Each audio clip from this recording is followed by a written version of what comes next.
Rayshawn Lagarde had put all of his faith in the military, so much so that he trusted his superior officers blindly. But he says after one of those superiors sexually assaulted him, he realized he had made a mistake.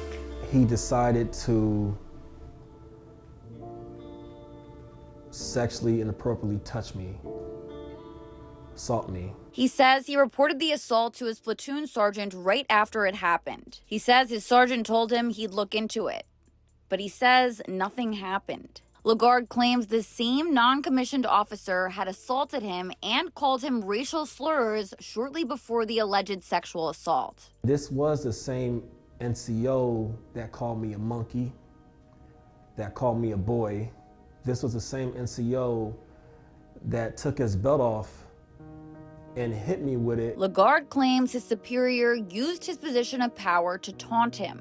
And months passed, and still nothing. I remember that day like it was yesterday. He took his belt off and he pulled his, come here, boy. And I was like, what are you doing? I don't play like that. And he just looked at me and smiled like, who's gonna believe you? Who you gonna tell? After that, things only got worse for Lagarde. And it seemed my career was always given the black eye. And even after the fact that my next unit, I had another NCO say that I heard you was lying and you got another NCO in trouble. I should punch you in your effing mouth right now. From there, Lagarde's mental health went downhill fast. Because of everything that happened to you, you were even suicidal at a point, right? Yes, I was. Can you talk about how you dealt with that and kind of what was going through your mind in those dark moments? I just remember nights that I didn't want to wake up. I didn't want to go formation. I didn't want to be seen. The uniform, I didn't want to touch my body. It felt disgusting. 11 months after the alleged sexual assault, Lagarde finally found an Army leader who pointed him in the right direction, to the SHARP program, or the Sexual Harassment Assault Response and Prevention Program, something that he believes probably saved his life. She immediately took me down to mental health the next day and gave me more Army resources for mental health, and that actually helped me. And it gave me a social worker. I didn't know I could go to behavioral health. That was frowned upon in my unit I was in. The Army officially opened an investigation in August of 2014, but things still didn't get any better for Lagarde. He said he faced retaliation from lots of other soldiers. Because you were soft, you were punk, you told, and that's why the sergeant major dogged you from the whole unit, because you were a snitch. A lot of people don't know how much reprisal I dealt with. That's when my journey started. It didn't start from the group, it started after. The Army's criminal investigation wrapped up in November of 2014.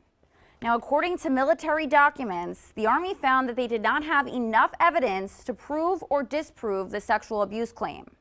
However, they did find that that sergeant was guilty of maltreatment of subordinates, as well as abuse and battery when he struck Lagarde with a belt. You just feel a sense of hopelessness, and it seemed like it never goes away no matter what happens. Was the perpetrator disciplined? Did he face any military penalties? Did he face any criminal charges? Nobody believed me, because look at me. I'm 6'3", he's 5'5", Caucasian. That didn't happen to me, not him. He was given the Article 15. He was disciplined. I don't know the aftermath on what that entails. If he lost rank, was he barred out the military? I really don't know. All I know was that his punishment came, but my punishment from me telling never stopped from that day. An Article 15 is a non-judicial punishment that does not result in a criminal record and usually doesn't affect a service member's record in the military. Do you think this sergeant deserved a greater punishment, maybe even criminal penalties? And yes, at times I'm gonna feel like it wasn't enough. But until you realize that, hey, you have to come to terms and accept that they did what they could, you will never heal.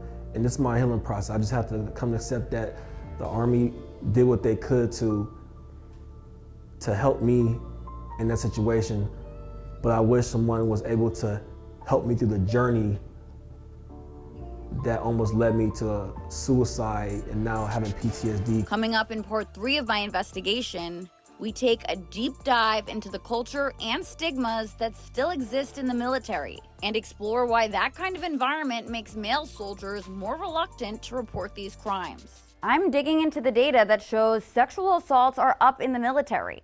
So is the problem getting worse? Or could this be a step in the right direction, meaning more people are coming forward? I'm investigating. Kelly Kennedy, 19 News.